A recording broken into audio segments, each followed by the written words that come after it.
Smoke alarm in the hallway was still beeping when I found out my sister had tried to kill my wife. Not the fire kind of beeping, the low battery kind. That slow, irritating chirp every 40 seconds that I kept telling myself I'd fix on the weekend. I remember standing in the kitchen that morning, counting the chirps, drinking bad coffee, thinking about nothing in particular. Nora was upstairs getting ready.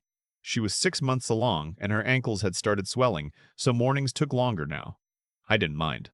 I liked hearing her move around up there. The sound of her footsteps meant everything was fine. I should have fixed that smoke alarm. I think about that sometimes. How I stood there listening to it chirp and did nothing, while across town my sister was already making phone calls she shouldn't have been making. My name is not important. What matters is that I spent 11 years in the Marine Corps, 2 deployments to Afghanistan, 1 to Iraq, and I came home in one piece. I met Nora at a friend's barbecue 3 years after I got out. She laughed at something I said that wasn't even that funny, and I thought, okay. This one, I proposed 8 months later at a diner in Knoxville because she'd mentioned once that she hated grand gestures and loved their biscuits. She said yes before I finished the sentence. We bought a house in Chattanooga. Small yard, good neighborhood, neighbor across the street named Frank who waved every single morning without fail. I got a job in logistics. Nora did physical therapy at a pediatric clinic. We were, by any reasonable measure, boring and happy. When Nora got pregnant, we told family over a Sunday dinner at my parents' place. My mother cried. My father shook my hand like I'd done something worth being proud of. My sister Renee hugged Nora and said all the right things. Renee is 4 years older than me. We were close growing up, close in the way siblings are when they're the only 2 kids in a house that isn't always peaceful. Our father worked long hours. Our mother had her own battles. Renee and I had each other, and I thought that meant something permanent. I didn't see the change in her happen. That's what gets me. It didn't happen overnight. Looking back, I can trace it. Her calls getting shorter, her visits getting fewer, the way she stopped asking about Nora specifically and started asking about the house, the savings, what our plans were. At the time, I thought she was just busy. She'd married a man named Perry about 4 years back. Perry sold insurance and coached youth baseball and had a firm handshake and eyes that never quite landed on you when he talked. I never warmed to him. I told myself I was being unfair. My parents had set up a family trust when I was a teenager. Nothing dramatic. They weren't wealthy, but they'd been careful with money their whole lives, and they wanted whatever they left behind to go to their kids without lawyers eating half of it. The trust included the house they lived in for 30 years, some savings, a life insurance policy. Split evenly between me and Renee. Dad had a stroke in February. He survived, but the recovery was slow, and my mother, watching him struggle, made an appointment with their estate attorney that same month. She updated the paperwork to reflect that if either child had a dependent, a grandchild, that child's share would increase proportionally. Standard language. She told me about it on the phone like it was nothing. I thought it was nothing. I didn't tell Renee. My mother said she was going to. I assume she did. Nora's shower was the first Saturday of April. My mother organized it. About 20 women in our living room. Little sandwiches, a diaper cake someone had spent real effort on. I was banished to my buddy Travis's garage for the afternoon, which suited me fine. Travis had a refrigerator full of beer and a truck he'd been restoring for 6 years that never seemed to get any closer to finished. I got home around 5. The women had mostly cleared out. Nora was sitting in the armchair by the window surrounded by gift bags looking tired and happy. Renee was still there helping my mother clean up in the kitchen. Everything seemed normal. 2 weeks later, Nora fell down the stairs. That's what Renee told the paramedics when she called 911. That Nora had lost her footing at the top of the stairs and fallen. She was visiting, she said. She'd just stopped by to bring some leftovers, and she was downstairs when she heard the crash. I was at work. I got the call at 11,047 in the morning. Unknown number. I almost didn't pick up. The voice on the other end was a nurse. She said my wife had been brought in by ambulance. She said Nora was stable. She said I should come now. I don't remember the drive to the hospital. I remember parking crooked across 2 spaces and not caring. I remember the automatic doors and the smell of the place, that specific antiseptic smell that I associate with bad news. I remember a nurse leading me through a hallway and thinking, with a strange clinical clarity, that the linoleum floor was the same shade of green as the mess hall floors in Kandahar. Nora was in a bed with monitors attached to her. Her left arm was in a temporary brace. She had a cut above her eyebrow that had been cleaned and butterfly taped. She was awake. She looked at me when I walked in, and her face did something complicated that I didn't have a word for. The baby was okay. That's the first thing she said. She knew that was the first thing I needed to hear. I sat next to her and held her hand and didn't say anything for a long time. Renee was in the waiting room. I didn't go out to see her. I'm not sure I trusted myself to. Nora told me what happened while the nurse was out of the room. She had not fallen. She'd been in the kitchen when Renee arrived. They'd had coffee. Renee seemed agitated, but Nora couldn't pin down why. At some point, Renee asked to see the nursery. We'd been fixing up the spare room, painting it, putting together furniture. They went upstairs. Nora was showing her the crib setup when Renee asked about the trust, about whether my parents had updated anything recently. Nora said she didn't know the details, that I handled that kind of thing. Renee's face changed. Nora said it was like watching a light go off behind someone's eyes. She asked Renee if something was wrong. Renee pushed her. Not hard enough to throw her across the room. Not violently. Not in a way that anyone seeing it from a distance would clock as intentional. A shove from behind, at the top of the stairs with enough force and enough surprise that Nora went forward and couldn't catch herself. Nora reached for the railing. Missed. Went down 11 steps. She was 6 months pregnant and she went down 11 stairs because my sister shoved her. Renee called 911 from the bottom of the staircase and told them it was an accident. I sat in that hospital room for a long time after Nora finished telling me. The monitor beeped. Someone laughed in the hallway outside. I looked at my wife's face and I looked at the bruising starting to show along her forearm, and I looked at the place above her eyebrow where they'd taped the cut closed, and I did what the Marine Corps teaches you to do when everything inside you wants to come apart. I went still. I breathed. I assessed. I told Nora I would be right back. I walked to the waiting room. Renee stood up when she saw me. She had her arms already partway open, like she was expecting me to walk into them. I stopped 4 feet away from her. I looked at her face. She looked back at me and I watched her decide what expression to wear. She settled on concerned, worried, shaken. She's okay, Renee said. The baby? Both stable, I said. Thank God. She exhaled, put a hand to her chest. I was right there, I saw the whole thing. Her foot slipped on. I know what happened, I said. She stopped. We stood there in the waiting room of Erlanger Medical Center looking at each other. There was a television on in the corner playing a home renovation show with the volume down. A kid near the window was sleeping sideways across 2 chairs. You should go home, I said. I'll call you later. She went. Here's what I knew from 11 years of military service. Emotion is a resource. Spend it at the wrong time and you have nothing left when it actually matters. I was furious. Not the hot kind, the cold kind, the kind that doesn't shake and doesn't yell, the kind that makes decisions. The first call I made was to Travis. Not because I needed to talk, but because Travis had spent 8 years as an MP before he got out, and he knew things about documentation and evidence that I didn't. I told him what Nora told me. Travis didn't say anything for about 10 seconds. Does the house have cameras? He said. We'd installed a Ring doorbell 2 summers ago. I'd never looked at it for anything except to see UPS packages get delivered. Front door, I said. Any interior? No. He was quiet again. You need to call the police. Tonight. Before she has time to build a story. I know. And you need to get that Ring footage before anyone else does. I know. And you need a lawyer. I know, Travis. Okay, he said. You want company? Not yet. I pulled the Ring footage that evening from my phone in the hospital parking lot. Renee's car was in our driveway at 10:14 a.m. It was still there at 11:31 a.m.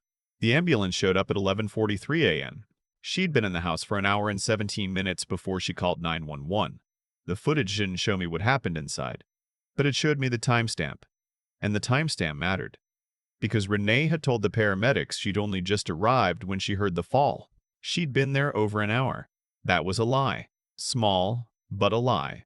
And small lies, in my experience, are never alone. I called the Chattanooga PD from the parking lot. I told them my wife had been assaulted and that I believed it had been reported as an accidental fall. The officer I spoke to was patient. He took my information. He said someone would follow up. Then I went back inside and sat with my wife. The detective who came to the hospital the next morning was a woman named. She told me to call her Kay. She had short gray hair and a way of asking questions that made you feel like she was just having a conversation. She talked to Nora for 40 minutes. I waited outside. When Kay came out, she didn't tell me what Nora said. That wasn't how it worked, she explained, and I understood, but she asked me to walk her through the timeline from my end. I did. I showed her the Ring footage on my phone. She looked at it twice, then took my number and told me the investigation was open. Renee called me 3 times that first evening. I let them go to voicemail. Her messages were careful, worried about Nora, asking if she could bring food, saying to please let her know if there was anything she could do. She sounded exactly like a concerned sister. That was the thing about Renee. She was good at sounding like things. It took me another 4 days to understand the full shape of what she'd done. My mother called me, crying, which was not like her. She'd gotten a letter from a law firm, not her own estate attorney, a different one, informing her that Renee was contesting the terms of the family trust, specifically the updated language about grandchildren and proportional shares. Renee was claiming my mother had been unduly influenced when she made the update. She was claiming my mother wasn't fully competent. My mother was 71, sharp as she'd ever been, and had just spent 3 weeks helping my father relearn how to walk. The suggestion that she wasn't competent was not just wrong. It was cruel in a way that had its own specific shape. I drove to my parents' house that afternoon and sat at their kitchen table and listened to my mother explain what she'd received. My father was in the recliner in the next room. He could hear us. I knew he could hear us. She's contesting it because of the baby, my mother said. It wasn't a question. She'd already worked it out. Yes, I said. She thought if something happened to Nora. Yes. My mother was quiet for a long time. She looked at her hands. I need you to tell me you're going to handle this. I need you to tell me you're going to handle this. I'm going to handle this, I said. I hired an attorney the next morning. Her name was Simone Archard. She'd spent 12 years as a prosecutor before going into private practice, and she had a way of explaining legal strategy that sounded like she was just stating facts, not selling you anything. I liked her immediately. Simone told me we had 2 parallel tracks: the criminal matter, the assault charge, which would move at its own pace through the police and the DA, and the civil matter, the trust contest, which we could fight directly and potentially resolve faster. She also told me that the criminal track would affect the civil one, and that if Renee was convicted of assaulting Nora, her claim on the trust would be significantly weakened on moral grounds, possibly grounds she could not recover from. So we help the criminal case, I said. We don't interfere with it, Simone said. We let the police do their job. What we do is make sure your family is protected in the meantime. I found the second lie on a Tuesday. Renee had told the paramedics she'd come to bring leftovers. But I'd checked our text messages. There was no text from her saying she was coming over, no call. Nora hadn't known she was coming. That meant Renee hadn't come to drop off food. She'd come because she wanted to. She'd come with something already planned. I sent the message history to Detective K. The third thing I found took longer. Perry, Renee's husband, had made a withdrawal from their joint savings account 11 days before Nora fell. $14,000. Cash. I didn't find this directly. I found it because Renee let something slip during one of the phone calls I finally took, 3 weeks in. She'd said something offhand about Perry handling some things, about it being a stressful time financially. It was a small thing, but I'd been listening for small things. I mentioned it to Simone. She said she couldn't do anything with a secondhand comment, but she knew someone who could look into financial records if there was a legal basis. She made a call. 2 weeks later, through the DA's office, we had a subpoena. The $14,000 had gone to a woman who had, 7 months earlier, posted in a Facebook group for people contesting wills and family trusts. She called herself a probate consultant. She had no legal license. She had, however, a record for fraud in Tennessee from 4 years prior. Renee had hired a con artist to advise her on how to steal my parents' estate. The thing that hit me hardest was not the betrayal, though that was its own kind of damage that I haven't fully measured yet. What hit me hardest was how long this had been building. Perry and Renee hadn't hatched this the week Nora fell. They'd been planning it. The Facebook group, the consultation, the legal letter ready to send. All of that happened before Nora went down those stairs. The assault wasn't a moment of rage. It was a step in a plan. My sister had looked at a pregnant woman and made a calculation. Nora came home from the hospital after 4 days. The baby was fine. Nora's arm healed. The cut above her eyebrow left a small scar. She says she doesn't mind. She moves differently now on the stairs. She doesn't say it, but I see it. That extra half second she takes at the top before she starts down. It lives in my chest, that half second. It will probably live there for a while. Restated Travis's place for 2 weeks while I had the staircase checked, had additional cameras installed inside the house, had the locks rekeyed. Travis's wife Helen made soup and didn't ask unnecessary questions. That was its own kind of kindness. The preliminary hearing was in August. I had expected to feel something specific when I saw Renee across the courtroom. I didn't know what. Rage, maybe? Grief. Some combination. What I actually felt was a kind of distance, like looking at someone through glass. She was wearing a navy blazer. Her hair was done. Perry sat behind her in the gallery, and he had the expression of a man doing his best to look like he had nothing to do with any of this. Simone had told me to dress plainly and say nothing unless spoken to. The DA's office had built a case from the ring footage and its contradicting timestamps. The unannounced visit with no prior contact, the text message history establishing that Nora didn't know Renee was coming, the financial records connecting Perry and Renee to the probate consultant, and Nora's own testimony about what happened at the top of the stairs. Renee's attorney argued that Nora was mistaken. That trauma affects memory. That there was no physical evidence of intent. Then my parents testified. My father, who was still working on his recovery, who walked slowly and sometimes lost words mid-sentence, sat in that witness box and described the trust update in exact detail. Dates. Language. His wife's state of mind. He did not lose a single word. When the defense attorney suggested my mother might have been confused when she made the update, my father looked at him with the particular expression of a man who has had enough. She has never been confused a day in her life, my father said. The jury was out for less than a day. Renee was convicted of aggravated assault. The sentencing came 6 weeks later. 4 years in the state correctional facility, 3 years of supervised probation to follow, and a permanent civil order barring her from contesting any element of my parents' estate. Perry was charged separately as an accomplice and co-conspirator in the probate fraud. He took a plea deal, 18 months, community service, restitution to my parents. I was standing in the parking lot outside the courthouse when the sentencing concluded. Travis was next to me. We didn't say anything for a while. Someone had planted a row of small trees along the edge of the lot, and they were doing that thing young trees do in fall, going orange and yellow with a lot of commitment for trees that small. "You good?" Travis said. "Getting there," I said. Our son was born in July, 4 weeks before the preliminary hearing. We named him after my father's brother, who had died young and was the kind of person, by all accounts, who would have found all of this ridiculous and made everyone laugh about it. We call him Beau. He looks like Nora. He has her eyes and her specific brand of stubbornness, which she demonstrated by arriving 11 days early without asking anyone's permission. He does not know yet what happened before he was born. He does not know that the stairs in the house he's learning to crawl toward were the site of something I can't fully name. He doesn't need to. That's mine to carry. Nora's doing well. She went back to work part-time in the spring and says her patients are mostly what keep her sane, which I understand. There are days she doesn't think about the stairs, and days she does. She talks about it with her therapist. She's honest about what she needs in a way that I'm still learning to be. My parents are okay. My father's recovery has continued, slower than any of us would like, but continued. My mother calls every Sunday. She doesn't bring up Renee. I don't either. I'm not sure what gets said about that between the two of them in that house on Sunday evenings. I think it's one of those losses that doesn't resolve. It just settles. I fixed the smoke alarm. It took me until October, 8 months after I should have done it.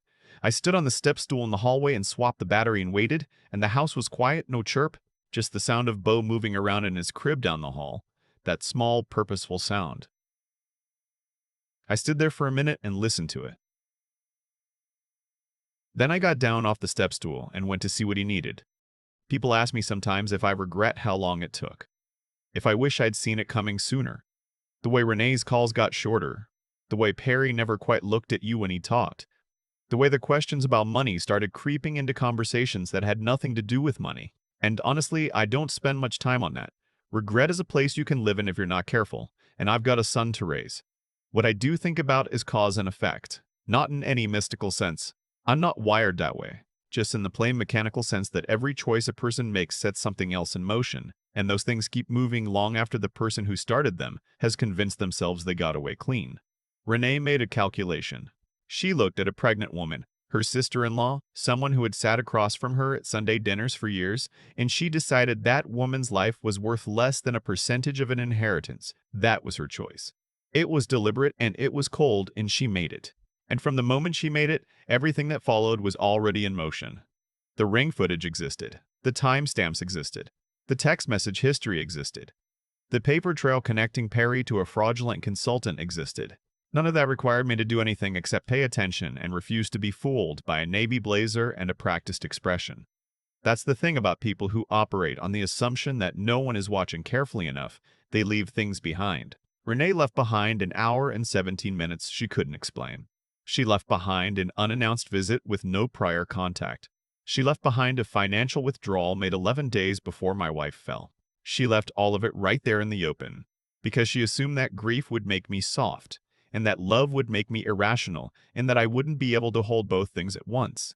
The devastation of what happened and the clarity needed to respond to it.